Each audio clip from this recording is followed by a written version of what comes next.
Sabay-sabay po natin basahin ang salita ng Diyos. Nang siya'y isalungan nila sa mapat, dumampot siya ng tinapay at nagpasalamat sa Diyos. Saka pinaghati-hati binigay sa kanila. Nabuksan ang nilang pangingin at nakilala nila si Jesus. Subalit biglang nawala. At kawikan nila, kaya pala ngayon ang pakaramdam natin habang tayo ay nakausap sa daan at ipinapaliwanag sa atin ang mga kasulatan. Purihin ng Diyos sa pagkabasa ng kanyang salita. Hallelujah! Purihin natin ang Panginoon!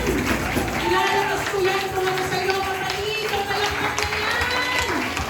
Hallelujah! Isama ang kanilang umaga! Ang kaloob sa atin ng ating Panginoon! Ngunit kapatid, malaya ang sasayaw! Malaya ang kagalaw! Bakit?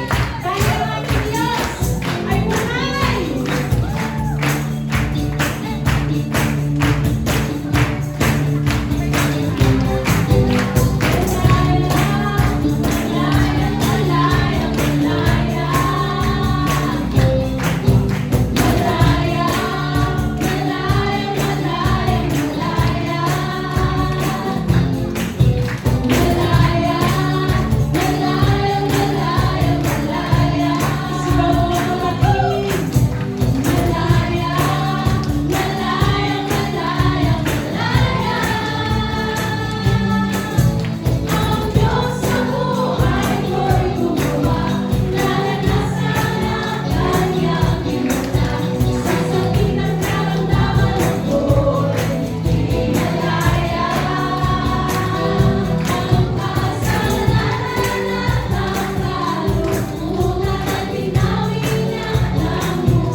ito ang pangako ng Diyos bawat isa sa atin.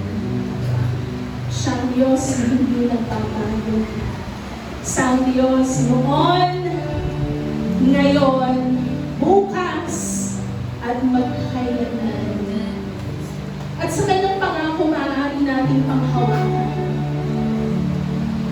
na hindi na tayo iwan o pagagalaan. Maaari ba natin ipahayag sa umaga ito, kapatid? Sabayan niyo po ako. Noon hanggang ngayon, magpupuri sa Panginoon. Palakpakan mo ang ating Diyos.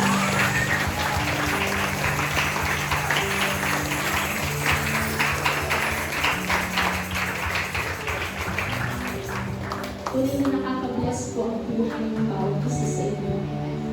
Alam niyo po, sa ilang beses na pagtayo dito sa unahan, palagi po kayong pinagmamasdan. At tunay na nakakagalak na makita kasama namin kayo ng sa Panginoon. Kung noon, may mangilan-ngilan na parang nahihiya, magtaas ng kamay.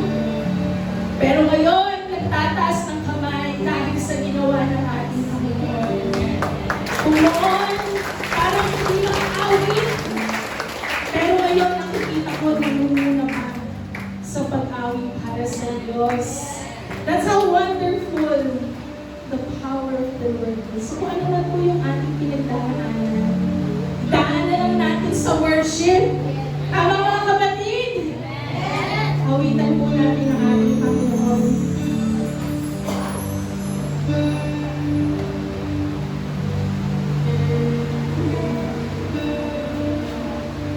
Sa bawat araw, biyaya mo ay laging nararanasan. Walang oras na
Hallelujah. Patuloy tayo magpuri sa ating Panginoon.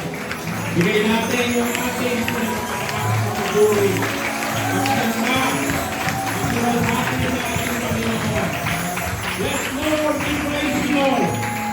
Glory, glory to your name, Jesus. Salamat po sa umagang ito, Panginoon. O lamang po ang aming itinataas at pinaparangalan niluluwalhati sa umagang ito. Ikaw po ang makita sa amin. Ikaw po ang kumilos sa aming kalagitnaan. Dalangin namin ang pagkilos ng iba ng Espiritu. Ang malawakang kumilos at gumipo sa bawat puso ng bawat sa amin. Tunay nga po, Lord, na naniniwala kami na narito ka sa aming kalagitnaan. Kaya anuman yung mga bagay na aming daladala, ay ikaw ang Diyos na magbibigay katugunan sa umagang ito. Thank you, Lord. Ikaw ang mag-uusap sa iyong mga salita. Dalangin ko na lahat ng mga salita na lalabas sa aking bibig, ito ay nanggaling sa iyo, Panginoon. Salamat po, Panginoon, inuluwalhati ka namin at pinaparangalan sa umagang ito, kapangalan ni Jesus. Amen. Amen.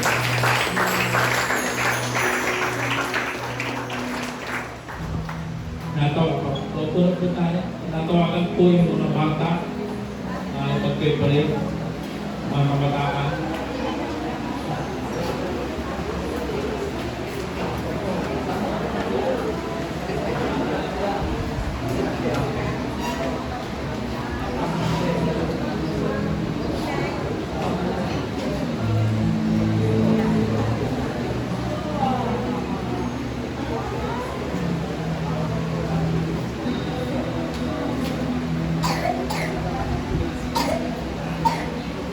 Ito pa, malawag ka sa...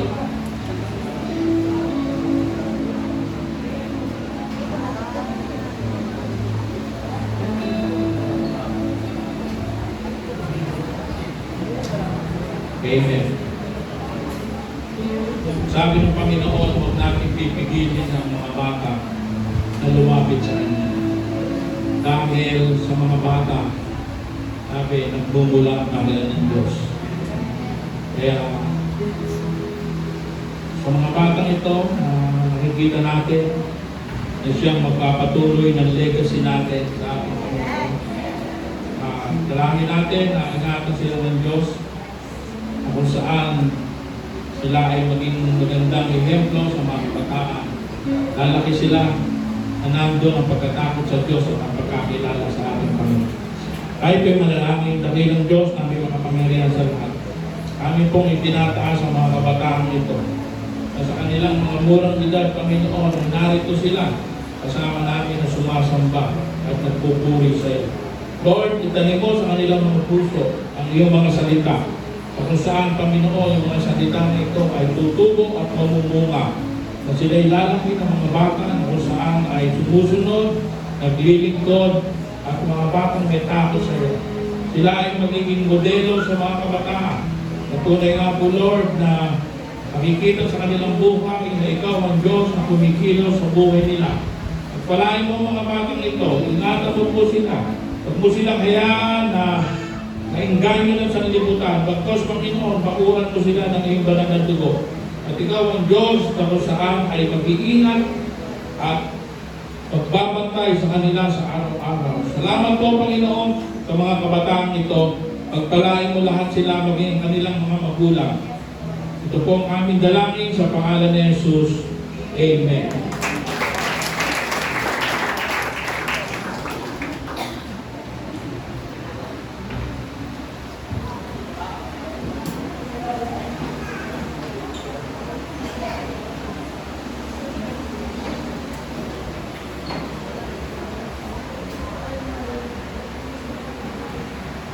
Good morning po ulit sa inyo.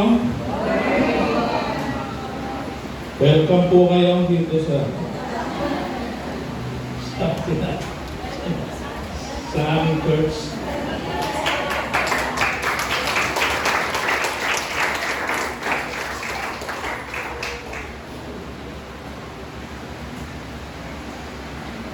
Okay. Nakaraang linggo, ating pinag-aralan about the resurrection of Jesus Christ. Naalala niyo po ba?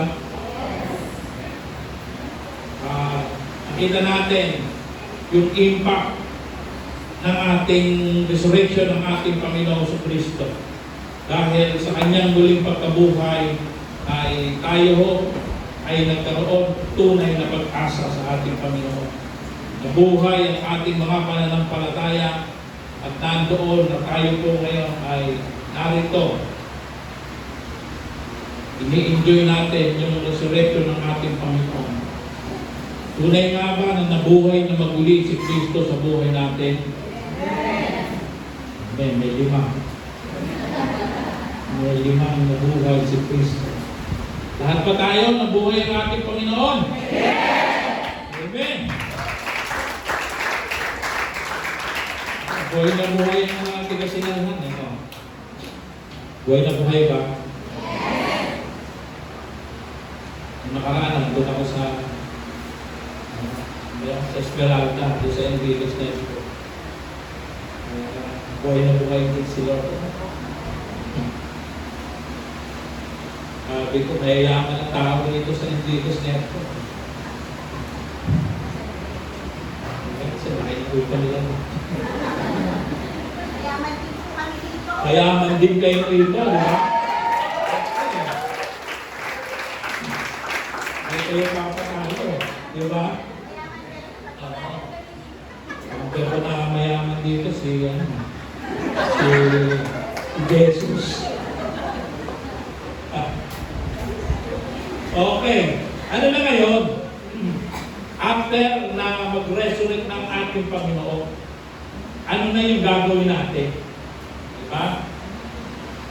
Pag magandang ating topic, what we should become. Ano na ba magiging tayo after ng resurrection ng ating Panginoon? Ano na ba yung gagawin natin? Hindi pwedeng matapos lang na ni-enjoy mo yung resurrection ng ating Panginoon at wala ka namang ginagawa. Dito ho, meron tayong pag-aaralan na 3 event na nangyari sa Bible na kung saan ang Diyos ang siyang nag-reveal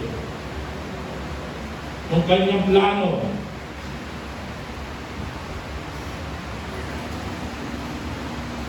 sa atin along the way. Bakit along the way? Kasi nga, ang ating buhay, naroon tayo sa journey. Tayong lahat ay naglalakbay dito sa mundo. Kaya marami sa mga naglalakbay sa mundo, yung iba tumitigil, yung iba naman ay naliligaw, nalilis ng landas.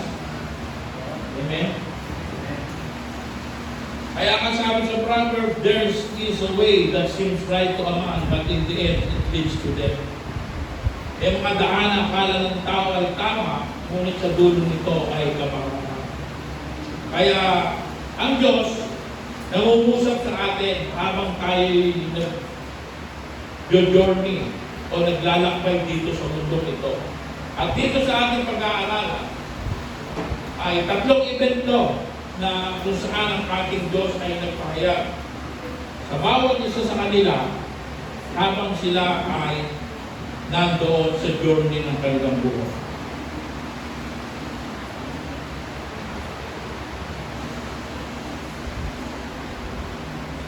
Unang po dito ay yung dun sa road of Emmaus. Sabi niya, from heart broken to heart burning.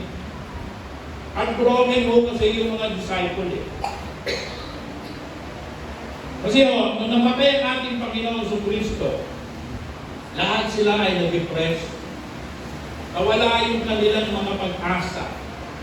Sila ho ay mga nalungkot at di nila alam ang kanilang gagawin.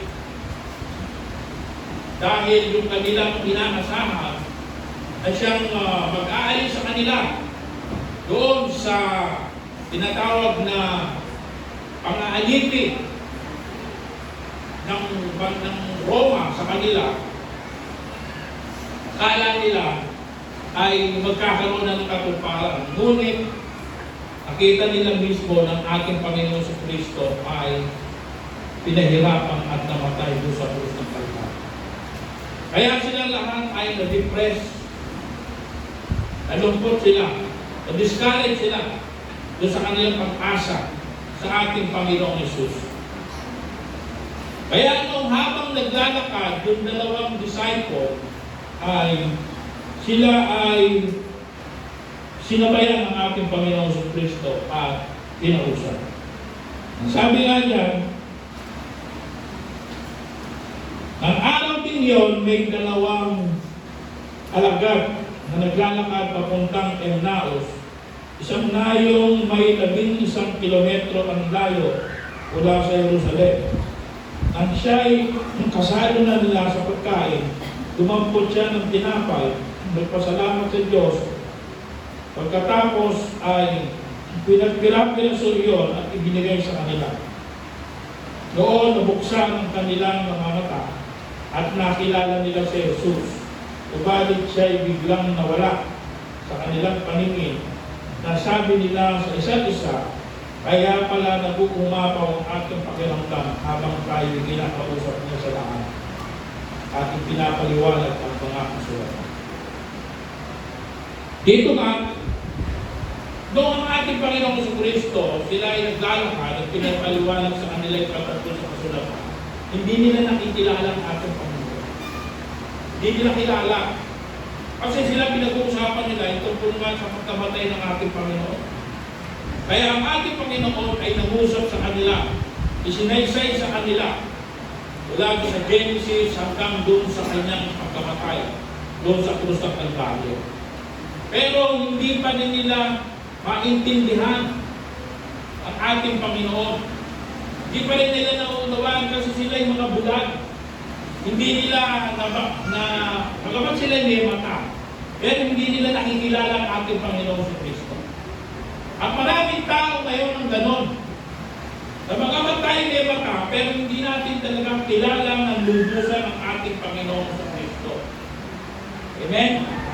Kaya tayo, kung ano yung ginagawa natin, kung saan tayo napupunta, isa naliligaw tayo ng damdamin. Kasi nga, bulag tayo spiritually, hindi natin kilala ang ating Panginoon. Kahit nandiyan na siya, alam natin, andito na siya, umigilip sa buhay natin.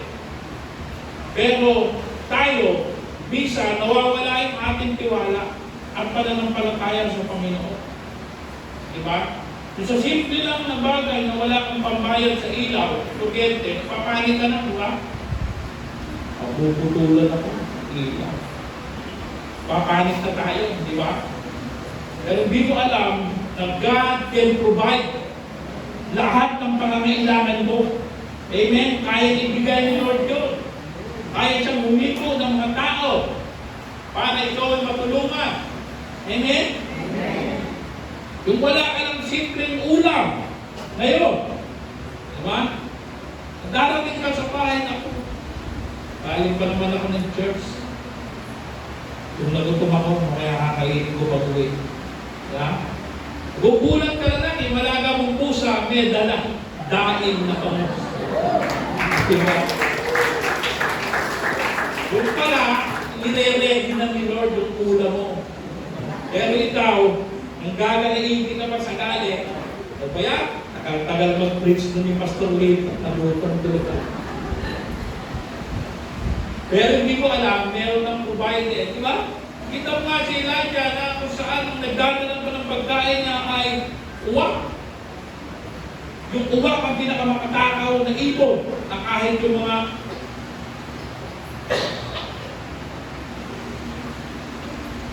sabi ko, di ako uuwi. Yung mga bulog na pagkain ay kinakain mo. Pero biro mo, yung ibon, nakapagtiis siya na hindi kainin yung kagat-kagat niya karne. Diba? Natiis niya na hindi niya kainin at dahil sabi niya, utos din ko. Dadalhin ko ito ng buo-buo kay Elijah. Diba? Nakita niyo yun, yung kapangyarihan ng Diyos, na kaya gawin ng Diyos yung mga bagay na imposible at magiging posible dahil alam ng Diyos kung ano yung pangangailangan mo, ano yung mga bagay na kailangan mo sa buhay mo, ay yun ay isusupply ng ating Panginoon. Kaya ang ibon na sunod eh. Di ba? Eh nung si Pedro nga, namingis na, wala siyang mahuli. Nung sinabi ng Panginoon, ihulog mo doon sa kanan. Sabi niya, magdamag na nga ho kami huhuli ng isda. Wala nga ho kami nahuli. Dahil sinabi ko, susunod kami. O, anong ginawa ng Diyos? Inutusan lahat yung isda. Calling all fish, calling all fish. Please proceed to Peter's boat. Nag-uunahan pa yung mga isda para bumalik doon sa bangkay ni Pedro. At sabi nga, handa silang mamatay at makain para lang makasunod sa ating Panginoon. Diba? Kaya nga, diba, sabi, ang halos dalawang ay hindi punong-puno ang huli. Amen? Amen. Pero yung mga biyasang mamingista, pero walang mahuli. Pero nung sinabi ni Lord na ilagay ko doon, sumunod sila. At marami silang nahuli. Amen? Kasi ikaw mamumblema ka sa konting problema lang. Diba? Asan yung pananampalataya? Kaya nga si Kristo na buhay magulo. Diba? Para lahat ng patay sa buhay natin ay buhay ng ating Panginoon. Mga patay na bulsa na yan, bubuhayin ni Lord yan. Diba? Mga patay na pananampalataya, yung patay na pag-ibig. Ito nga, yung heartbroken sila. Talagang nalulungkot sila. Pero sabi na umapaw yung kaligayahan nila. Yung ipaniliwanag ng ating Panginoon, yung Scripture. At dito nga, makita natin ang ating Panginoon ay nagpirapi ng sunod tinapay at ibinigay sa kanila doon na buksan ang kanilang mga mata. Ano ho yung sinaysay ng ating Panginoon dito? Mula Genesis hanggang doon sa pagpapakasakit ng ating Panginoon ng ganyan sa kanyang pagkamatay. Pinaalala sa kanila na ang ating Panginoon ay magsasakit para sa bawat sa atin. Siya ay talagang magpapakasakit para tayo maligtas, para tayo magkaroon ng magandang buhay. Ganun tayo mamahal ng ating Panginoon. Kaya yung kanilang puso na kung saan ay heartbroken ay nag-uumapaw ang kagalakan nung makilala nila ang ating Panginoon. At ano naging impact nito sa kanila? Doon na sila tinatawag na lumabas at kanilang isinyer ng ating Panginoon ay muling nabuhay. Amen? Yung kasi ang layunin nun eh. Yun ang layunin natin. Bakit ang ating Panginoon? Bakit nag-resurrect ang ating Panginoon? Para i-share natin yung kabutihan ng Diyos sa mga tao na hindi nakakakilala sa Kanya, sa mga tao na kung saan ay binabagpag ng problema dito sa mundong ito. Kailangan nila ang ating Panginoon sa Kristo. At ikaw ang nakakaalam nun. Alam mo yun? Amen? Kaya hindi mo dapat kang sarilinin kailangan mo yan ibahagi sa ibang tao. Kagaya ng mga disciple, nabuksan ang kanilang mga mata. Doon nila nalaman na ito palang ating Panginoon na tama yung kanyang ikinukwento sa atin ng siya'y buhay pa. At siya'y magpapakasakit. At siya'y papakayin at magtatlong araw ay muling mabubuhay. At ayun na buhay ng ating Panginoon. Kaya tayong lahat ay meron na tayong authority kung saan ibahagi ang salita ng Diyos. Dahil valid ho yung lahat ng ating i-share sa tao. Dahil kung baka sa produktong inaalok, sigurado ka na yung produktong inaalok mo ay hindi ka makapahiya. Kagaya ng ating Panginoon sa Kristo, yung inaalok ng kaligtasan sa bawat isang tao ay hindi tayo mapapahiya. Dahil yun ang talagang layunin ng ating Panginoon, na ang bawat tao sa mundo ito ay maligtas at magkaroon ng buhay na walang hanggan.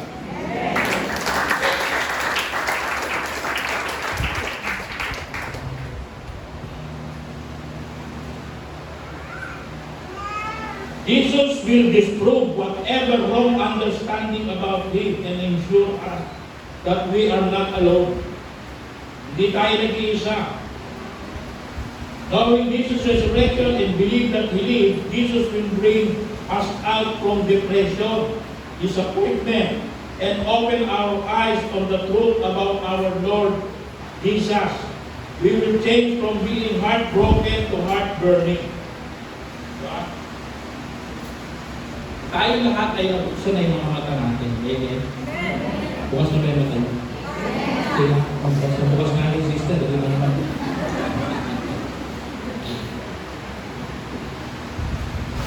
Hindi kasi pag ang tao ay talagang bulag spiritually, hindi niya makita yung katotohanan. Diba? Kaya alam natin, ang muling bumahay, di ba? Dami rin nagbibigong ng resurrection, pero sa kanila, yung kanilang Kristo, patay pa rin. Kaya hindi pa rin nila nararanasan sa buhay nila. Diba? Ang arang libong isa, marami pa rin na nagpapalaspas. May nagkalaba ng palaspas dito. Diba? Ang dati sa amin, hindi nagdadala ng palaspas po siya. Diba? Lalo mo ako sino? Si Sander, diba? Si Sander, laging may dalang palaspas yun, magkakalaspas. Ina na yun. Pero sa Christian Church sila nag-visit. Hindi nila alam ito. Pero tayo, kapalan tayo dahil pinaranasan ng Diyos sa atin ang malaman natin yung katotohanan. Okay? Kaya tayo ngayon ay kapalan dahil tayo ini-enjoy natin yung truth about Jesus Christ na kung saan ay kailangan natin ibahagi sa ibang tao. Amen? Pangalawang road. Dito po sa istorya ng eunuch doon sa Acts, diba? Or being empty to being filled with the Word of God. Makikita natin dito, no? Pansinin nyo mamaya, makapansin. Doon sa mga road na ito. Dito, kinausap ng anghel si Philip. Sa Acts chapter 8, verse 26 to 31. Pagkatapos si Felipe ay inutusan naman ng isang anghel ng Panginoon, pumunta kaagad sa Gawaing Timog, sa daang mula sa Jerusalem, papuntang Gaza. Hindi na iyon dinadaanan ngayon.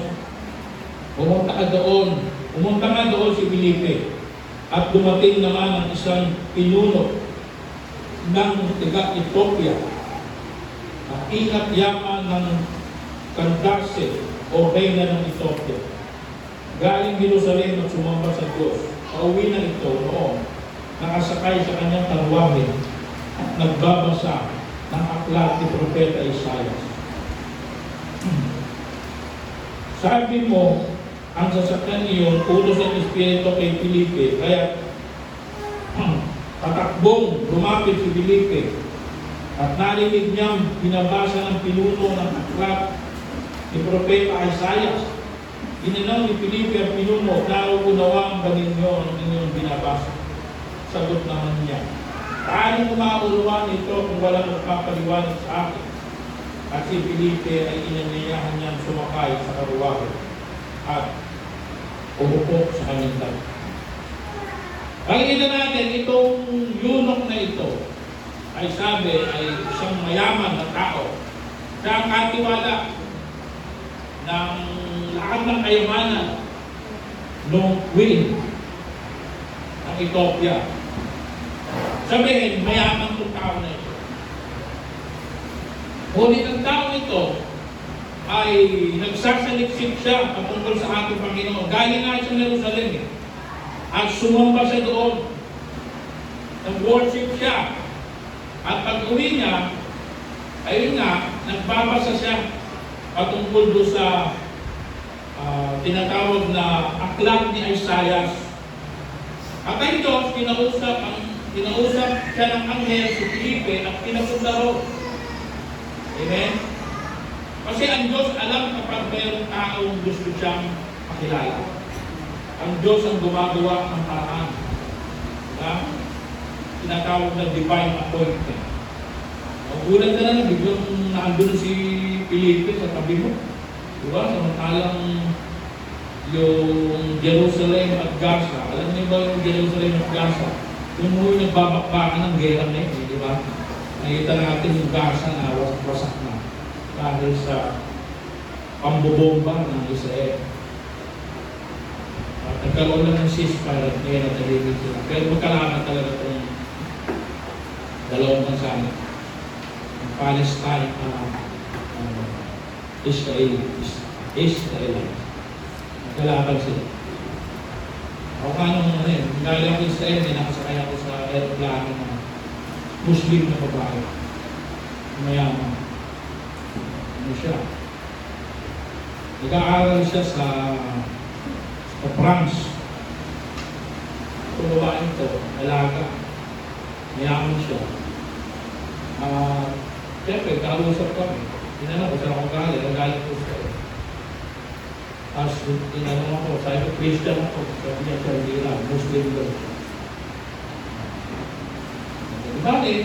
Dadating naman ang araw na magkakabati rin ng Muslim at ng Christian. Ayaw umayag, di ba? Hindi, sabi ko, hindi daw magkakabati kasi daw, kinuha daw ng mga Israelite yung lupa nila. Ganun ang ano nila eh. Yun yung kanilang pinangahawakan. Ang lupa nila yung kinuwala ng mga Israelite, di ba? Pero kung titignan mo yung Bible, nauna yung mga Israelite, di ba? Nauna yung mga Jew. Bago sila lumabas. Di ba? Pero sila, paniwala nila, kinuha lang yung lupa nila. Katalo kami ng una, ay pumayag. Talagang, pero nung huli, naging magkaibigan mo na. Kahit kumayaman ka kasi nag-aaral ka sa France eh. Sabi nila, meron daw sila yung pagawaan ng gatas. Marami daw silang mga baka na ginagatasan at ginagawa nila ng gatas. Sabihin, mayaman, may mga bakahan. Diba? Tumating na yung pagkakataon, naging friend ko itong Muslim na ito eh. Magkano na kami sa Facebook, nagkakausap kami. Bigla nag-message sa akin na babakasyon ako din sa Philippines. Pwede ba akong tumira sa inyo? Sabi ko, pwede naman. Kaya lang ako, titiis ka sa amin. Okay lang daw pag-isa rin naman daw siya na tumira sa mga ibang bagay. Kasi ang ano niya, ang ginagawa niya, siya ay nag-mission sa bawat mga country. Nagtuturo siya ng tinatawag na tinuturo niya yung matuto yung mga mga India at matutunan nila yung language ng English, tuturo siya, yun naman yung kanyang gift. Kaya siya, kung saan bansa siya ng maganda, ganda ng baka na ito. Bombay. Alam na alam mo mayaman. Pero talagang yun yung paniwala niya. At dito napunta si Philip. Doon ka sa Ethiopia na yun. At nakikita natin, sa kanilang pag-uusap, ang tinatanong, ang binabasa noong Ethiopia ay yung aklat ni Isaiah. At yung aklat ni Isaiah na binabasa niya ay yung Isaiah din. Isaiah 53 din. Yung the suffering servant. Kaya tinatanong niya si Philip, sino ba itong propeta na to? Ang sinasabi niya, ito ba yung sumulat sa Isaiah? O o ibang propeta pa itong sinasabi rito sa kanyang mga salita. Kaya doon na nagkaroon si Philip ng pagkakataon na i-share kung sino yung propeta na yun. Na yun si Jesus Christ. Sinare niya si Jesus Christ doon sa tinatawag na eunuch. At doon nga, yung eunuch na ito ay nakakilala niya ang ating Panginoon. Kasi ano lang siya eh. Andun lang siya, sumasamba, pero hindi niya pa talaga kilala ng lukusan ng Panginoon. Yesu Kristo sa buhay niya. Kaya maliban ng may nagpaliwanag, di ba? Pinaliwanag ni Philip yung patungkol sa ating Panginoon sa Kristo sa tulong ng Banal na Espiritu. Kaya nga ang pamagamit ito, from empty to being filled with the Word of God. Empty siya. Di ba? Gano'n naman tayo. Nung hindi pa natin kilala ang ating Panginoon, empty tayo. Maraming kakulangan sa buhay natin. Pero yung emptiness natin na yan, walang ibang makakapagpuno niya. Kahit kayamanan, kahit mga karakteraan, posisyon, ano man yung bagay, hindi pa rin yan mapupunan yung emptiness natin. Kasi yung vacuum na yan na nasa puso natin, isa lang ang kailangan pumuno dyan, walang iba kundi ang ating Panginoon sa Kristo. Kaya yung emptiness niya ay napuno, kaya nga siya ay nanais agad mabaptize. Nung nakakita siya ng tubig, pwede na lang mag-ibaptize ka. Ano pa yung makakadya sa akin para mabaptize? Kaya siya ibinaptize na rin ni Philip. Doon, diretso na. Doon sa kanyang pagkakilala sa ating Panginoon sa Kristo. Kasi yun naman yung utos ng Panginoon sa atin. To go and make disciples of all nations, baptizing them in the name of the Father, the Son, and the Holy Spirit. Yun yung utos sa ating Panginoon. Makakilala niya ang ating Panginoon. Kaya itong empty, toke na ito, ay napuno siya sa pamamagitan ng Word of God na isinaysay ni Philip. Kasi isinaysay niya dito yung tinatawag na suffering servant ng ating Panginoon sa Kristo na nagpakasakit. Parang hindi una. Di ba? Sinaysay din ng ating Panginoon sa Kristo sa dalawang disciple yung nangyari sa kanya na siya'y maghihirap at mamamatay para sa bawat sa akin. Ganon din ito. Yung itoke na ito. Sinaysay din ni Philip yung patungkol doon sa suffering servant. Walang iba kundi ang ating Panginoon sa Kristo. Kaya from being empty to being filled with the Word of God. The resurrection of Jesus opened the opportunities to share the gospel of Jesus, His resurrection and salvation through Him to all people. We will change from being empty to being filled with the Word of God. Kaya dito, nagkaroon ng opportunity si Felipe nung sinabi, hindi ko yung maintindihan, malibang may magpaliwanag sa akin. Kaya, ginamit niya yung opportunity na yun na ipaliwanag yung binabasa nung eunuch. Di ba? Ganun din tayo eh. Sa pag-share mo ng gospel, minsan, merong gagamitin ng Diyos sa iyo para maging springboard mo para makapasok ka sa gospel. Di ba? Oo, ganun yun. Kasi ako nung bago ako sa Panginoon, ang init na init ko na mag-share ng gospel. Alam mo, kahit saan ako pupunta, share ako ng share. Yung nasa sa jeep, nakasabit ako eh. Sabit ako, ang pinakasabit din. Lalaki, katabi ko. Sabit ko, Brad, pagka ba nahulog tayong dalawa dito, sigurado mo pang sa langit na pupunta.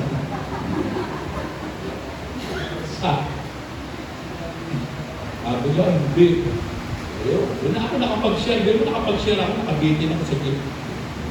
Diba? Pero ako na-share, ayaw ko papasukin. Andun lang ako sa gate, andun ako sa harapan, siya naman nasa loob. Ano walang tuwala sa akin. Pero senior ko pa rin sa kanya, yung gospel. At tumanggap tong lalaki na to sa Panginoon. At alam niyo ba, nung ako'y nawala na sa Pasay, dahil naging friend ko yung lalaki nito, naging pastor pa. Oo. Naging pastor pa siya. Sabi ko, pastor, tingnan ko, sinesya lang dito. Ayaw mo pa ako pasukin doon sa gate mo eh. Ngayon, pastor ka na. Kaya inaalala nga kita, pastor Lake eh.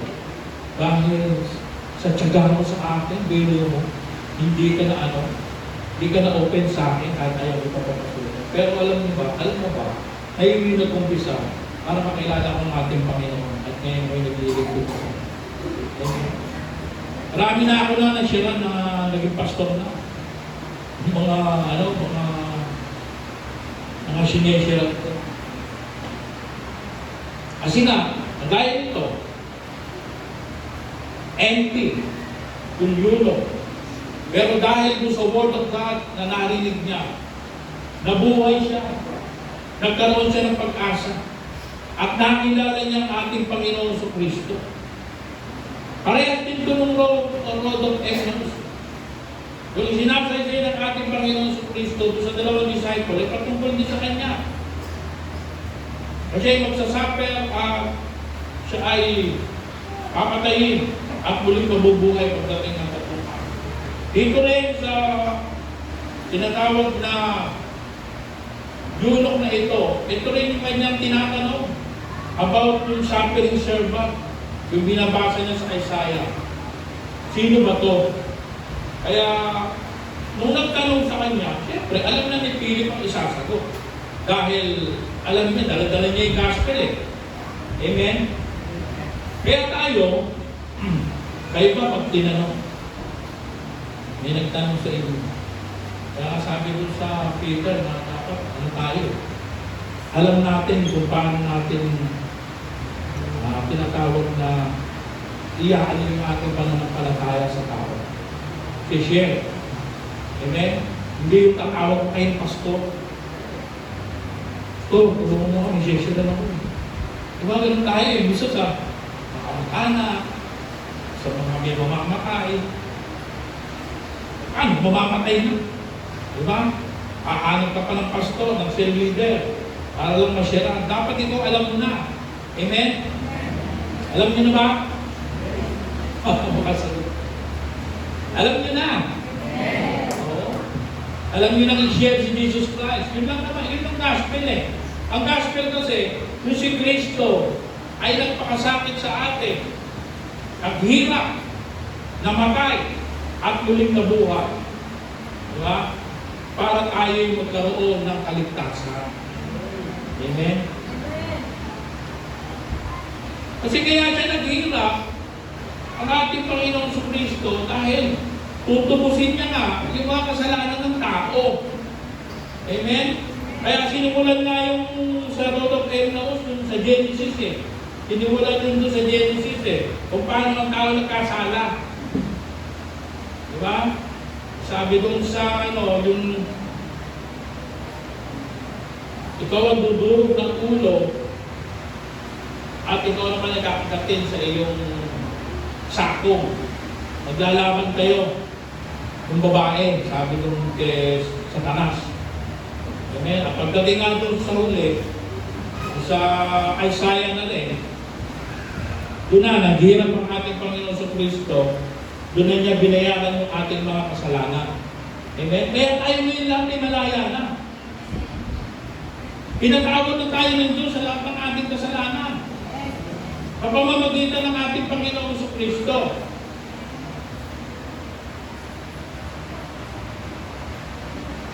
Kaya sabi dito, the resurrection of Jesus opened up the opportunities to share the gospel.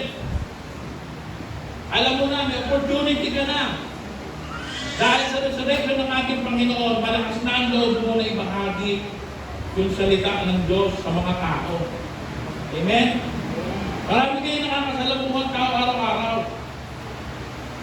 Kaibigan nyo, kasama mo sa trabaho, kamag-anak mo, kapitbahay mo, yung lahat ng mga tao na yun, nakakasalamuha mo. I-share mo ang gospel. Amen? Kasi yung dapat ikaw maging. What should we become? Diba? Ano dapat na tayo ngayon? Siyempre, dahil alam natin, nag-resurrect ang ating Panginoong Kristo, alam na natin na valid yung ating pananampalataya at yung resurrection ng ating Panginoong Kristo ay magbibigay ng pag-asa at kaligtasan sa bawat tao na makakarinig ng kanyang salita. Kaya huwag mo dapat sarilinin yung salita ng Diyos. Pagkos ibahagi natin sa mga tao na kakilala natin. Amen? Dahil sa panahon ngayon ng tao ay talagang bakbak na ng problema. Sabi nga, perap na ng perap ang buhay niyo. Amen? Kaya man naman ang payaman ng mga politiko. Tayo naghihirap ng mga politiko lumalaman. Kaya pipili na naman kayo na iboboto nyo ngayong eleksyon at uto na ho tayo. Amen? Kasi wala ngayon. Talagang matindi ang corruption na kakandahirap ang mundo. Pero yung mga politiko ay nagkakaman ng limpak-limpak na salapi. Amen? Pero tayo naman, hindi naman tayo namumblema ito. Dahil kaya rin ibigay sa atin ng gusto. Amen? Yung mga bagay na hinahangad mo, pera, kapangyarihan, lahat. Naranasan po yun, maging barangay captain, mawalong taon. Nasa posisyon, maraming pera, natukso, nalapit sa'yo. Amen? Pero hindi ako natukso. Kung sa amin nga, yung mga pusher, lahat dun, pinahuli ko lahat dun. Kasama ako nagre-raid sa mga bahay nila.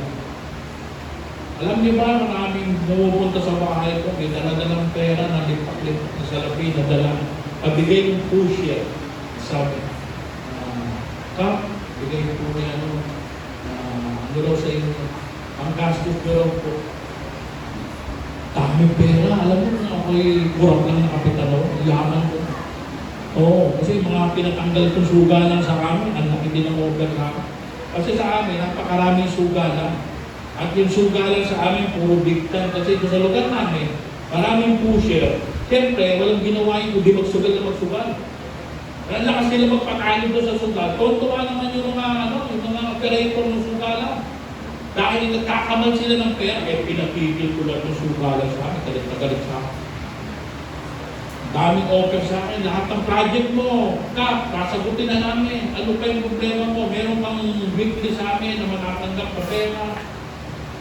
Isang sugalan, 10,000 a week. Ang dami ng sugalan sa akin, mga wala yun, 80,000 a week. Ang panahon ko pa yun. Pero hindi ko yung tinanggap. Kaya ako nagkaroon ng mga death threat doon sa aking barangay. Kaya hindi pa tapos akong kapitan, lumipit na ako sa Lorenzo.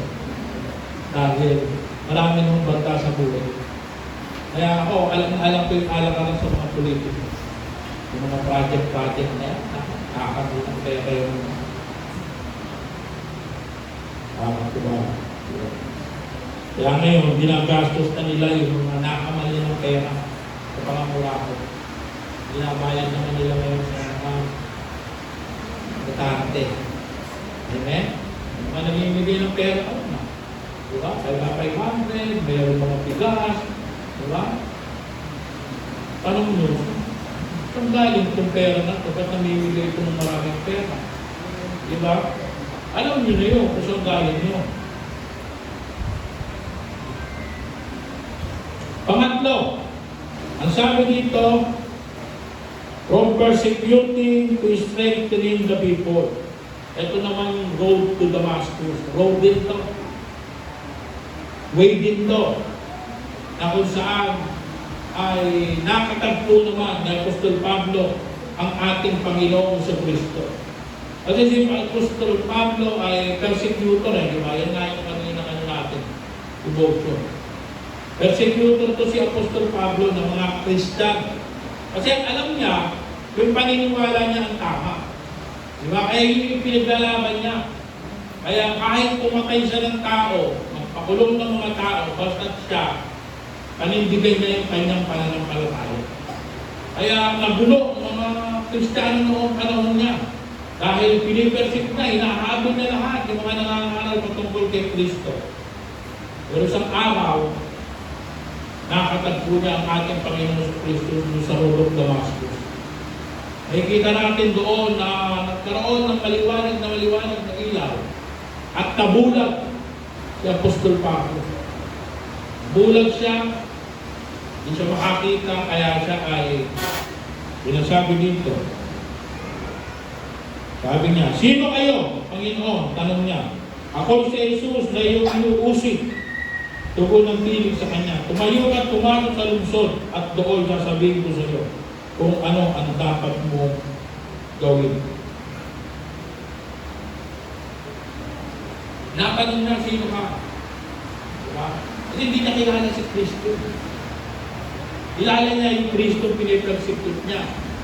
Yung Jesus lang ang pinipersecute niya. Pero hindi niya alam yung pinipersecute niya ang ating Kristo na siyang Panginoon. Kaya dito, pinatagpo siya ng ating Panginoon sa Kristo. Nabulag siya. Diba? Parang yung mga isa raw daw kayo na doon nakakakita, pero bulag sila, hindi nila makilala ang ating Panginoon sa Kristo. Dito naman, literal na nabulag. Diba?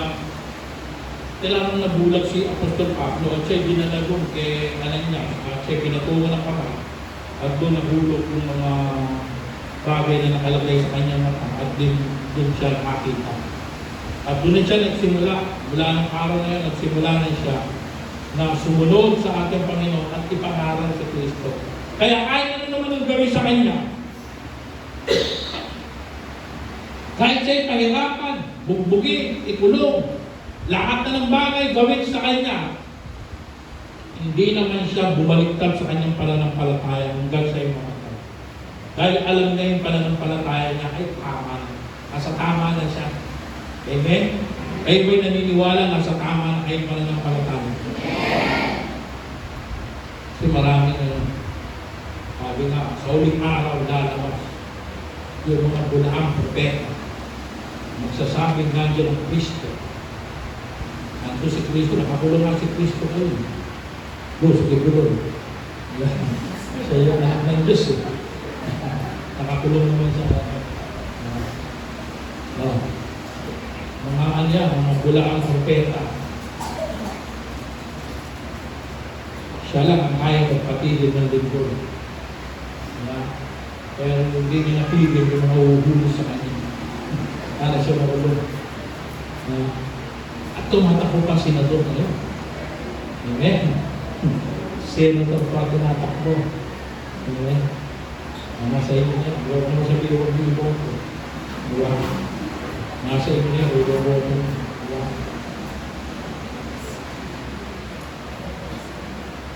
Kaya si Pablo, from being a persecutor to being to strengthen people, nagpapalakas na siya ng mga tao. Napalakas niya yung mga tao. Diba? Tayo. Dati rin tayong mga persecutor eh. Diba? Diba dati persecutor rin tayo. Lahat ng mga tao, pagka mga Christian, pinipersecute natin. Pero pa ba ngayong Christian na nang-persecute na? Meron pa rin eh.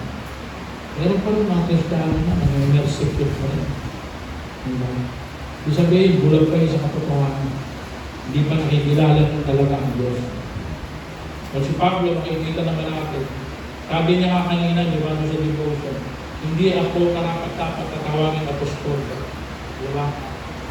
Kasi doon sa mga sulat ni Pablo, habang lumalalim ang pagkakakilala niya sa ating Panginoon, lalo siyang bumababa. Doon sa unang mga sulat niya, sabi niya, I am the least among the apostles. Ako yung pinakamababa sa lahat ng mga apostol ni Kristo. Pero doon sa mga nadoktoran ka mga sulat niya, I am the least among the saints. Siya na yung pinakamababa sa mga saints. Sino yung mga saints? Tayo yun, di ba? Siya yung pinakamababa doon, sabi niya. At doon sa uling sulat niya, sabi niya, I am the worst of all the sinners. Pinaka-worst ako sa lahat ng mga makasalanan. Amen? Nakita natin na doon unti-unti na nakikilala niya yung sarili niya, bumababa ng bumababa yung kanyang pagkakakilala sa sarili niya. Tapos saan ay nakikita niya kung gaano siya kasama nung hindi pa niya nakikilala ang ating Panginoon sa Kristo. Pero nung nakilala niya ang ating Panginoon sa Kristo, doon niya lang nalaman na sabi nga niya, lahat ng kanyang natutunan, kahit nag-aral siya sa pinakamagaling na teacher na si Gamaliel, baliwala lahat yun, kahit ang galing ko sa tribe ng Benjamin, lahat yun, baliwala. Ang gusto niya, makilala niya ng lubusan ng ating Panginoon sa Kristo. Kaya makikita natin doon sa tatlong story na ito, puro ito patungkol sa ating Panginoon sa Kristo. Patungkol ito sa gospel. Kaya, ang sabi doon, ano yung dapat maging tayo?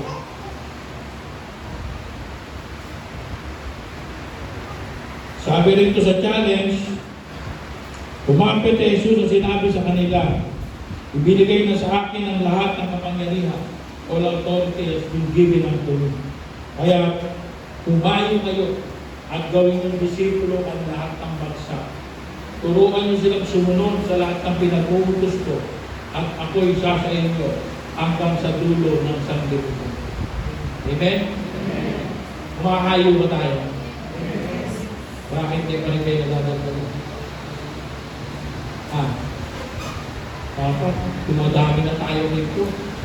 Amen? Kung talagang tayo umahayo lahat, dapat marami na tayo. Amen? Doon umagaw na tayo rito. Ako hindi ako sa nagpapayaba. Doon sa may. Kami ang pinakamalaking network ko. Dahil ako yung evangelist natin. Tuturuan ko lahat yung aking mga web na gumayo. Huwag kayong papayag na wala kayong dalang kaluluwa sa loob ng isang linggo. Kailangan meron kayong first timer parate. At itong nakarang encounter, kami yung pinakamaraming delegate. 75 delegate na naman. 75 delegate. Ito sa youth camp, 5 ng alam sa bawat network. Hindi pa makaya. Hindi raw kaya ang pagpadala ng 5. Diba? Kasi bayad na, 1,000 ang isa. Pero sa amin sa Camargo, 30 at sasali sa youth camp. Bakit? Kasi pinunood ko yung aking mga network. Huwag silang papayag na wala silang dalang kaluluwa. Huwag silang papayag na wala silang nabubuksan na cell. Isang linggo. Walang nadadagdag na cell member. Hindi yung puro kayo pa rin. Diba? Hindi kayo nadadagdagan. Talagang, sabi nga ng iba, tayo na lang kasi matugulo pa tayo kung nadadagdag tayo. Ganun yung ibang Bible study, ay mo dadagdagan kasi nga gusto nila sila lang. Diba? Pero hindi dapat gano'n. Dapat dumadami. Hindi? Dumadami dapat tayo.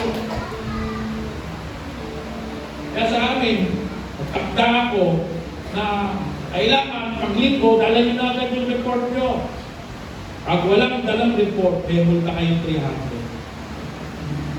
Pag walang report nyo, 300 ang multa. Kaya ilang linggo na, labing complete yung report nyo. So, takot magbayad ng 300. Walang nadidelay sa report na yun. Lahat sila may report. Monitor na nila kung sino yung mga umaten sa kanila noong linggo na yun. Alam na nila kung ilan yung first time nila. Alam na nila yung bagong cellbook nila, yung bagong member nila. Amen? Nasa pagtuturo lang naman. Amen? Kaya tayo, mga kapatid, yun ang hintayin. Abutan kayo ng Panginoon. Wala pa rin kayo nadadalang kaluluwa ating Panginoon. I-share nyo. Asayin nyo na yung asayin nyo na yung opportunity to share the gospel. Dahil alam mo na kung yung gospel. Alam mo na kung na si Kristo yung nabuhay mula sa mga patay. Sabihin kahit Ano gawin mo? Sigurado yan. Na totoo yan sinasabi mo dahil nabuhay ang ating Panginoon sa mga patay. Kaya hindi mo dapat tinatawag na sinusolya. Dapat ibinabahagi natin. Amen? Kaya, si Gina, dating anak ko yun. Pastor Reno eh. Kaya dapat malabo na kayo. Amen? Kung sunod kayo sa nanay at tatay nyo. Kasi ako noon yung, ano ko yan, giver ko natin. Si Gina, si Pastor Albert, si PJ, si Jojo Marisha. Mga 12 ko lahat yan. Wala na akong 12 na pastor na. Pero ba ngayon, kahit nabawasan ako ng mga pastor, sino sa akin mga pastor, may kanya-kanya na silang network. Amen? Kami pa rin yung pinakamarami. Doon sa vista. Amen? Hindi ko pinagyayabang yun. Kaya ako lang sinasabi yun, dahil ando na ho yung puso ko. Yun na ho yung tinitibok ng aking puso at ang aking kaluluwa. Na huwag manatiling tahimik kung hindi bahagi yung salita ng Diyos. Amen? Amen. Kasi tuturuan mo lang yung mga disciple mo na kumilos Diba? Kaya ngayon, challenge sa inyo, share natin yung mabuting balita ng ating Panginoon. Amen po? Amen. Ayaw niyo sumagot. Ayaw niyo mag-share. Amen? Hindi na tayo mananatiling timid. Hindi na tayo mananatiling tahimik. Kundi lahat tayo ay gagalaw. Gagalaw tayo upang i-share yung mabuting balita ng ating Panginoon sa Kristo. Dahil maraming tao din sa labas na nawawalan ng pag-asa. Maraming tao ay nagpapakamatay na. Amen? Meron kang classmate yung anak ko na nagpakamatay. Simpleng mga problema lang sa buhay. Mga kabataan. Hindi na nila matiis. Diba? Dahil gano'n ang mga bata kayo. Padali silang bumigay sa mundo. Alam nila pag tinapos nila yung buhay nila sa mundo, tapos na. Hindi nila alam, mas masahol pa yung kanilang mararanasan sa kabilang buhay. Amen? At iligtas natin sila. Nakama, pinag-pray natin mga kabataan kanila. Huwag silang madala sa tukso ng sarili buka. Kung marami na ngayon ang mga bata, huwag may mga bata kasi ibang bata, wala na ngayon, nasa mga alsada, ando na. Kung ano na yung mga pinigalo ko. Amen?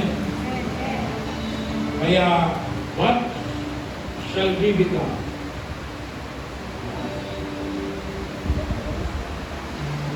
Maging mawamis tayo ng ating Panginoon. Christ-likeness. Kaya dito, sa mga kahit na ito, kung ang ating Panginoon sa Kristo ng usap dito, dito sa Robert M. Naol, dito sa Yuno, diba? Dito sa kay Pablo, ang ating Panginoon sa Kristo lahat. Yung kumilos dito, ito gagawin mo lang, ibubuka mo lang yung bibig mo. Amen? Bubuka mo lang yung bibig mo, huwag ka mag-akot. Dahil, sabi nga, kay Moses ng ating Panginoon, hindi ka naman magsasalita eh. Ako maglalagay ng salita sa bibig mo. Pag inumpisa mong ibuka yan, ang bibig na yan, pusa na yan, magsasalita. Makukulat ka na lang. Tumanggap na yung tao sa Panginoon. Amen? At ikaw ay ginamit na ng Diyos. Huwag ka matakot, kapatid. Aralan mo na. Ngayon, kung paano i-share yung mabutong balita. The resurrection of Jesus sums up our living hope and fulfillment of God's promise of deliverance. Become a disciple of Jesus. At pag ayaw disciple na ni Jesus, Dinidisciple ni Jesus later.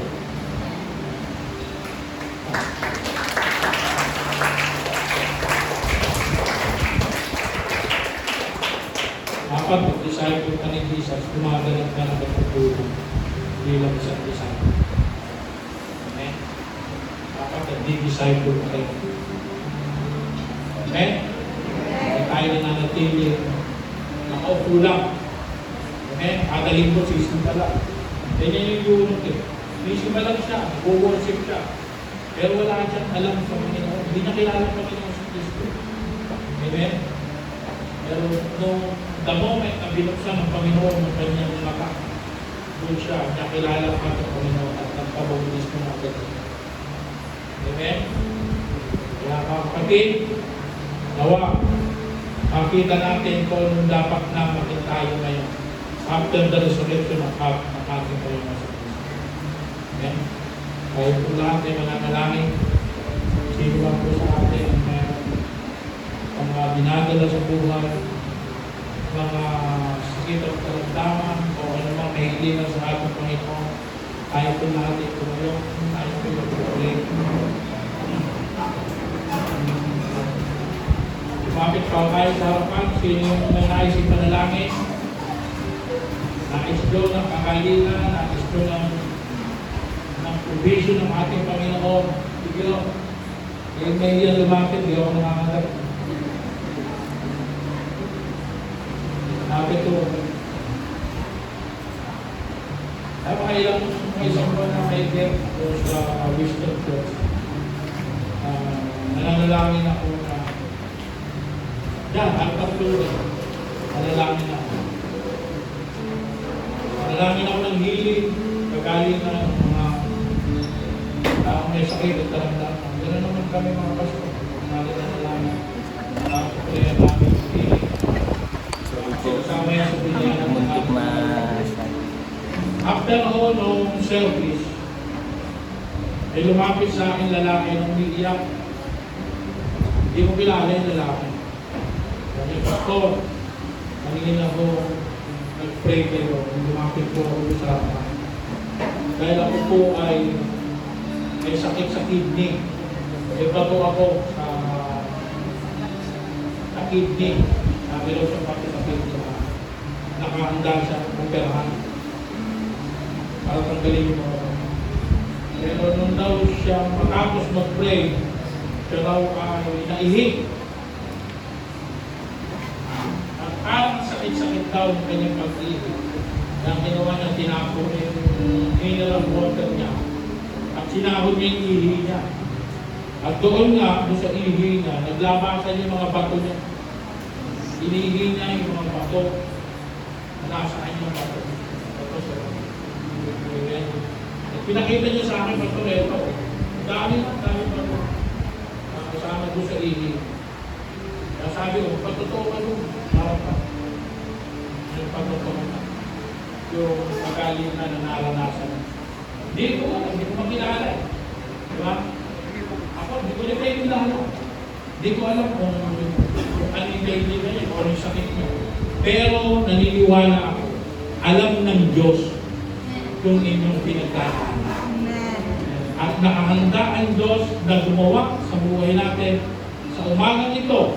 Kung ikaw lang ay mananampalataya sa ating Panginoon sa Kristo, mayroong kagalingan sa sino may sakit at karamdaman. Mayroong provision sa mga tao na nangangailangan ng provision sa kanilang buhay. Kung sino man yung broken hearted, sino naman yung mga may problema sa relasyon, ayusin ng Diyos kung lahat ng bagay nila. At ikaw ay uuwi na matagumpay ngayon. Amen?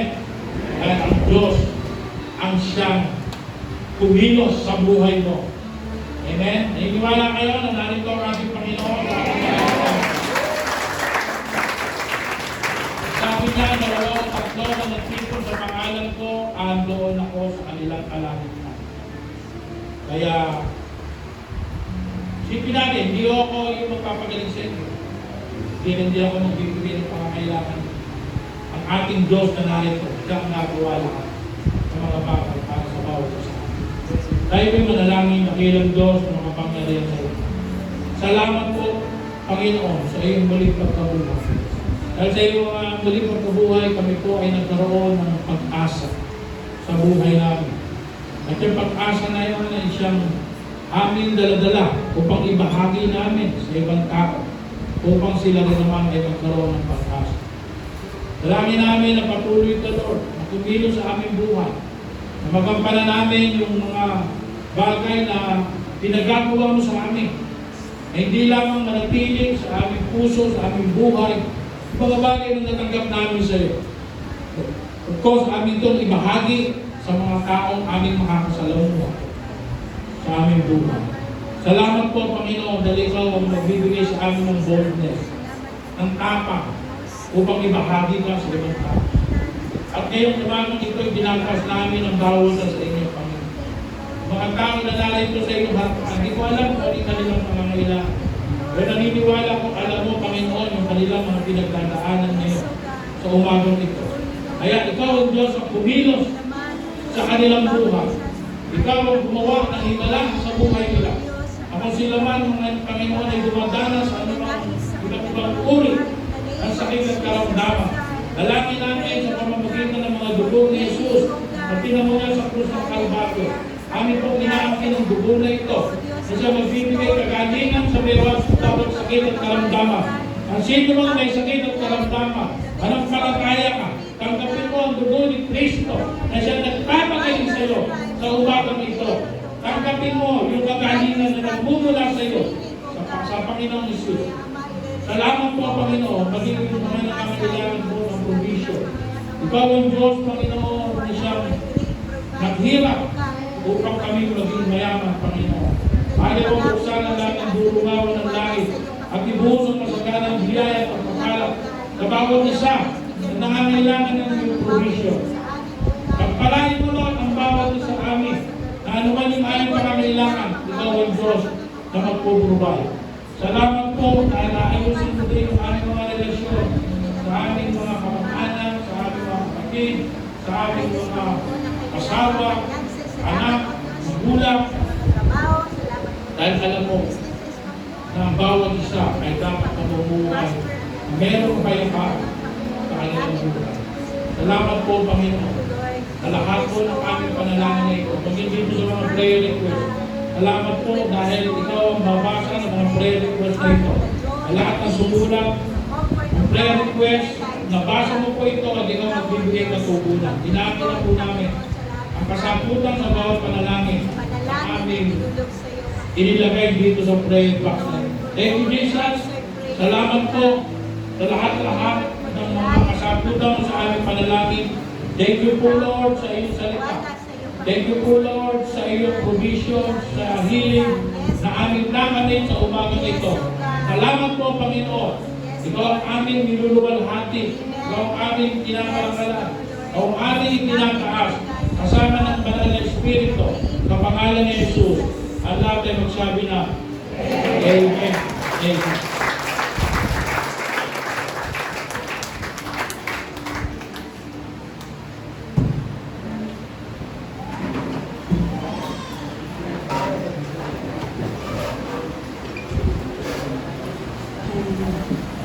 Amen! Isang malakas na palagpak sa ating Diyos na buhay. Talagang, sabi nga po diba dun sa salita ng Diyos ngayon na kung ano man yung mga pinagdadaanan natin ngayon, mga roads, imposible man yung mga roads na yun. Pero sa Diyos natin pinaglilingkuran ay walang imposible. Kaya naman, pangalawa na natin yan, nandun yung pananampalataya natin talagang ipagkatiwala natin lahat ng bagay sa ating Panginoon. At sabi naman din ng Panginoon, pangako niya sa atin sino man na nagtitiwala sa Kanya, kailanman hindi niya bibigunin. Kaya naman, kapatid, kung ikaw ay bago pa lamang sa araw na ito, first time mo pa lang nakarating sa lugar na ito, may I invite you to come here on stage. At gusto namin na i-welcome ka dahil panigurado tuwang-tuwa, libo-libo ang head sa kalangitan ngayon dahil ikaw ay nandito ngayong umagang ito at meron magandang plano ng Diyos sa iyong buhay. Palakpakan po natin ang Diyos sa buhay ng mga first timers natin. Ayun.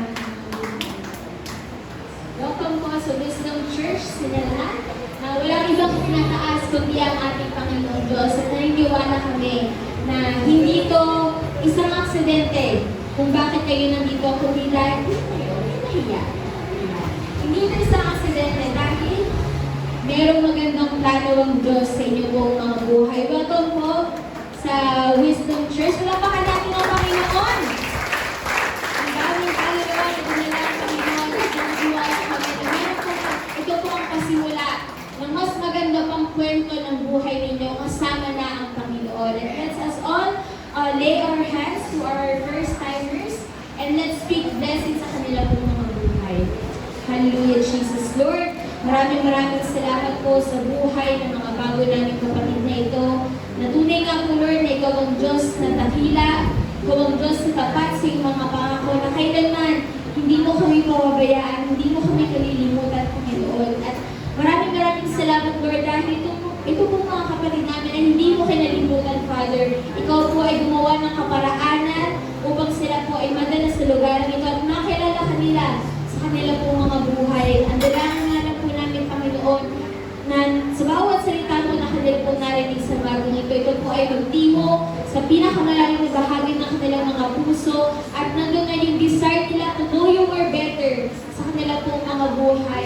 At patuloy po na ito po ay maging simula, Panginoon, ang kanila po mas malalim pa na relasyon sa iyo. Pagpalain mo din po, Panginoon, yung mga taong ginamit mo, mightily, Father, upang sila po ay madala sa lugar na ito. At we pray, Father, na patuloy bawat sa amin magkaroon ng desire, magkaroon ng fire, Lord, to share your words. Dahil yun nga po yung gusto mo na maging kami, Lord God, maging disciple mo kami, Lord God, who are discipling people as well.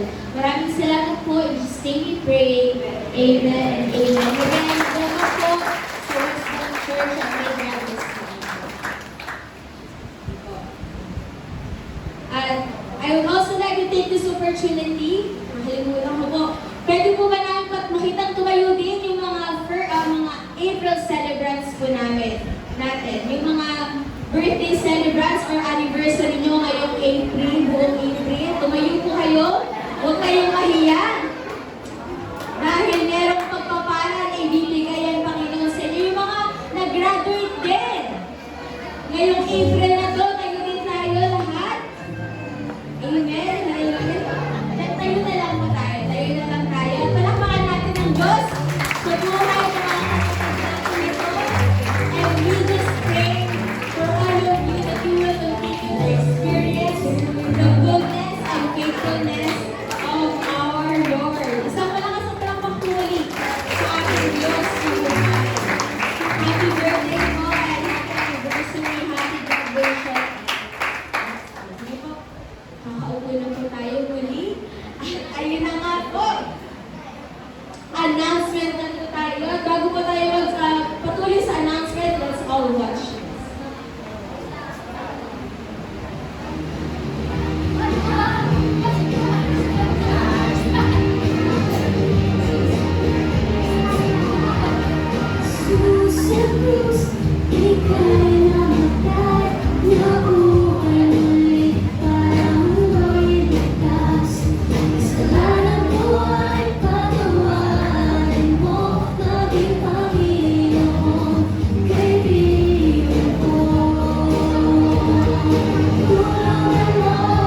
kids natin, nakita niyo ba yung mga pictures niyo doon?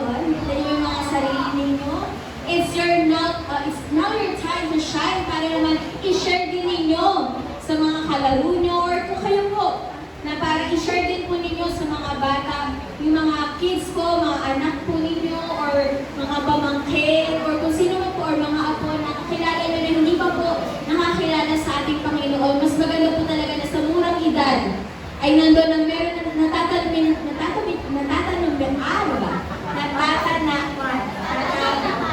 nagpa-plant na si Lord ng talagang ng Word of God. Kasi kahit ako po, short testimony ko din ako. Ako po nagsimula din ako na through Bible studies din po na mga ganitong pong gawain. At talagang thank you po kay Lord dahil doon sa murang edad ko na yun, talagang naging faithful si Lord sa buhay ko. Kaya naman, until now, I'm still continuing and giving glory sa ating Panginoon dahil mas maganda po talaga na meron tayong salita ng Diyos sa buhay natin. And dito din invite ko po, yan po, magsisimula na po muli ang DVPS. So, every Saturday po ito from May 19, DVPS first will be May 19 to 23. Ito po ay from 2 to 4 p.m. Dito po sa Wisdom Church, Sinalahan. Again, yung DVPS po natin, ito po ay May 19 to 23, 2025, 2 to 4 p.m. At patuloy pa rin po ang Wisdom Church, Sinalahan Kids Ministry na ginaganap po every 11 a.m. dito po sa Wisdom Church, Sinalahan din po. At patuloy syempre ang Sunday celebration natin. So, kita-kits po tayo next Sunday. At kagaya nga po ng challenge sa atin kanina, na tayo po ay magdala, mag-share tayo ng salita ng Diyos at dalhin natin sila dito upang mas makilala nila ang ating Panginoong Diyos. At first step po natin talaga para mas marami po pong makakilala sa ating Panginoon ay through our tithes and offering. Kaya naman po, pwede po namin tawagan ang ating kapatid na mag-lead sa atin for our tithes and offering.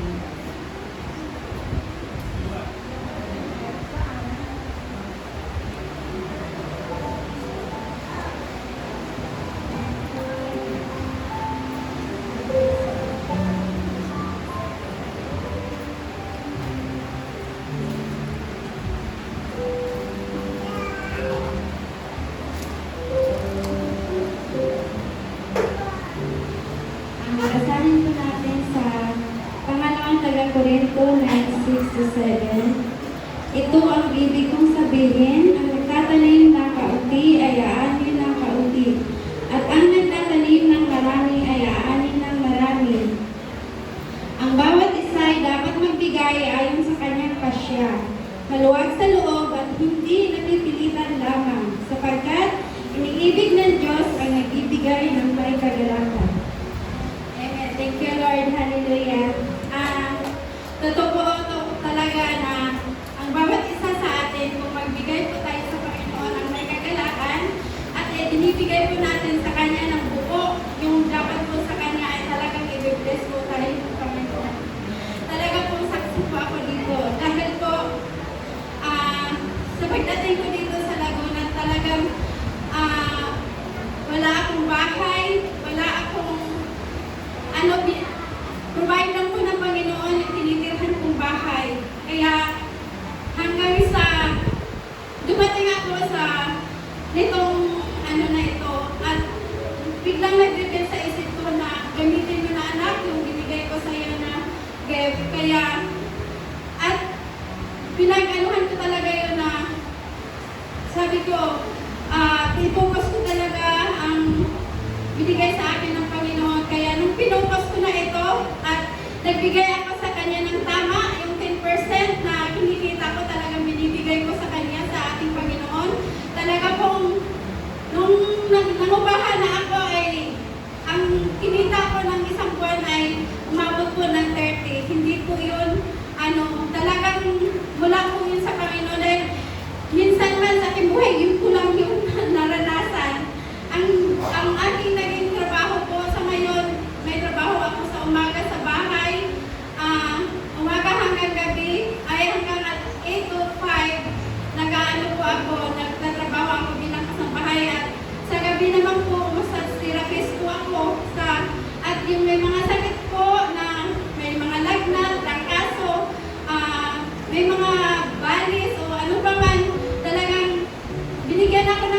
po ng ano na, para po sa kagalingan ko. Kaya salamat po kay God, napakarami na pong gumaling dahil po sa Kanya.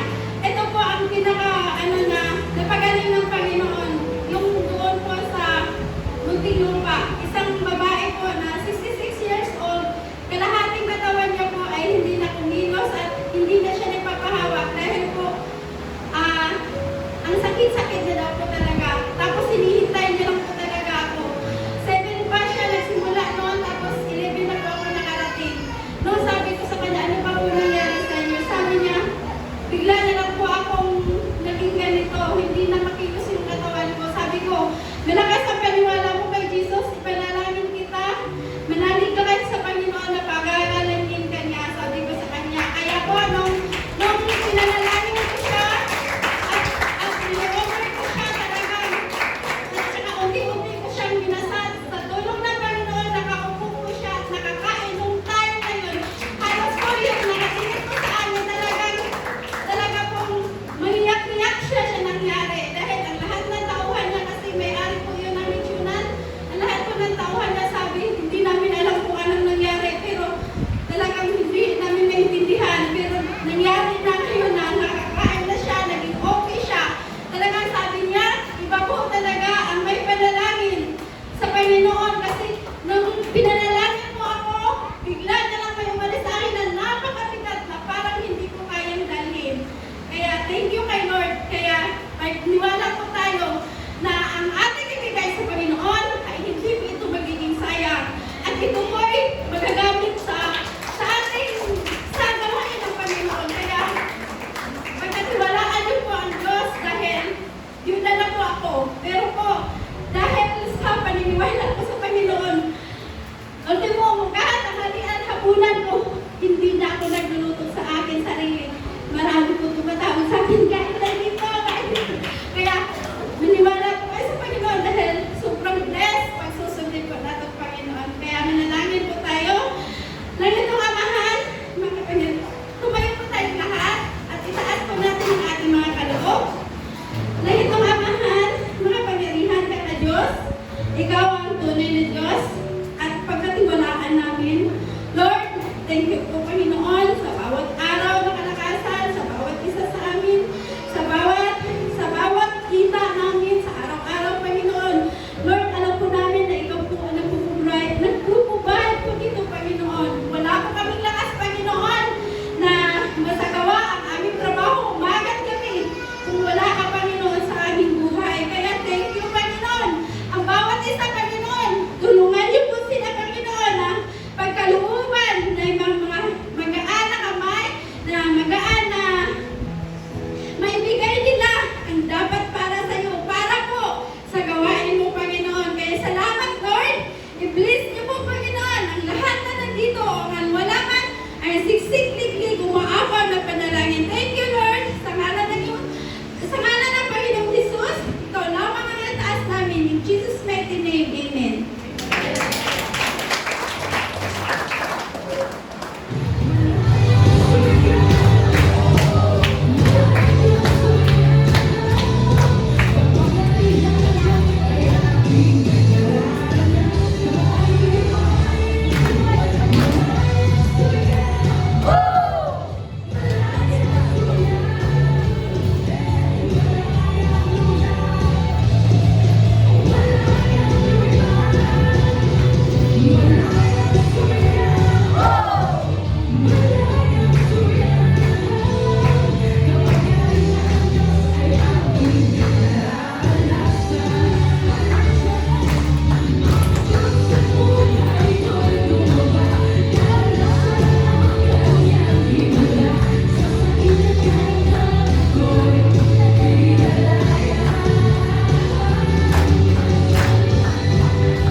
Amen.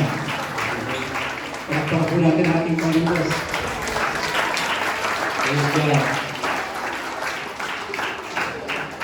Napakabuti ng ating Panginoon Diyos. Hallelujah. Malinaw po yung mensahe ng ating Panginoon Diyos ngayong umaga. At kung tayo man ay nasa landasin, nandoon po yung kalungkutan, nandoon yung kawalan ng pag-asa, nandoon na hindi po natin alam kung ano po yung nangyayari sa ating buhay, alam natin kasama natin ating Panginoon Diyos. Kung ikaw ay nasa landasin na hindi mo alam at hindi mo kilala ang ating Panginoon Diyos, pero doon yung magustuhan mo, maunawaan siya, nandoon ang ating Panginoon Diyos, siya'y magpapakilala sa atin. At kung tayo man ay nasa landasin na tayo ay nagugulat at hindi natin alam kung anong ating gagawin, that we are about to start a new life, pero hindi natin alam kung paano, at kung meron man tayong ginagawa, akala natin ay tama, pero totoo, hindi po tayo nakakasunod sa kagustuhan ng ating Panginoon Diyos. Let's just be praying and worshiping God. Alam niyo, doon po sa tatlong na-kwento kanina, lahat po ng mga tao binanggit doon, hindi po nila inaasahan na may pagkilos ang Diyos sa kanilang buhay. Yung dalawang disciples sa ating Panginoon Diyos, hindi po nila inaasahan na magbabago ang kanilang buhay. Yung eunuch, hindi niya alam na mayroong darating para siya turuan. Pero hindi si Pablo, hindi niya alam. Pero ang ating Panginoon Diyos, sigurado siya sa kanyang panahon. Let us put ourselves into God's perfect time. God is faithful. God is loving. God is all-powerful. That He can change our life. Kayang baguhin ng ating Panginoon Diyos ang ating buhay. Kung gusto natin magsimula sa ating buhay, kasama natin ang ating Panginoon Diyos. Kung tayo'y naglalakbay, kasama natin ang ating Panginoon Diyos. Hindi niya tayo pababayaan, hindi niya tayo iiwan. Babaguhin tayo ng ating Panginoon Diyos. Tayo po ito ngayon. Let's pray, God. Let's all pray. And be amazed kung paano umiwas ang ating Panginoon Diyos. Let's pray. Heavenly Father, we thank you for your grace. Maraming salamat, Panginoon Diyos, sa buhay ng bawat isa. Aming Diyos, maraming malinaw po sa amin. Nung kami naguguluhan, kung meron po kaming katanungan, kung meron mang kawalan ng pag-asa sa aming mga buhay, Panginoon Diyos, Ikaw ay tapat, Ikaw ay napakabuti, Ikaw ay mapagmahal, kayang mabuhin ang aming buhay at aming pagkatao. Maraming salamat po, Panginoon Diyos. Lord, we thank you for today, for your message. Aming Diyos, sa panahon na kailangan po namin ng iyong patnubay, sa aming pong natutunan, ang banal na Espiritu ang magagabay po sa amin. And we just want to thank you, Lord God, for your grace, for your faithfulness, for your loving kindness to all of us, O Lord. Maraming salamat, Panginoon. We trust you everything. We trust you, Lord. You're not going to leave us nor forsake us.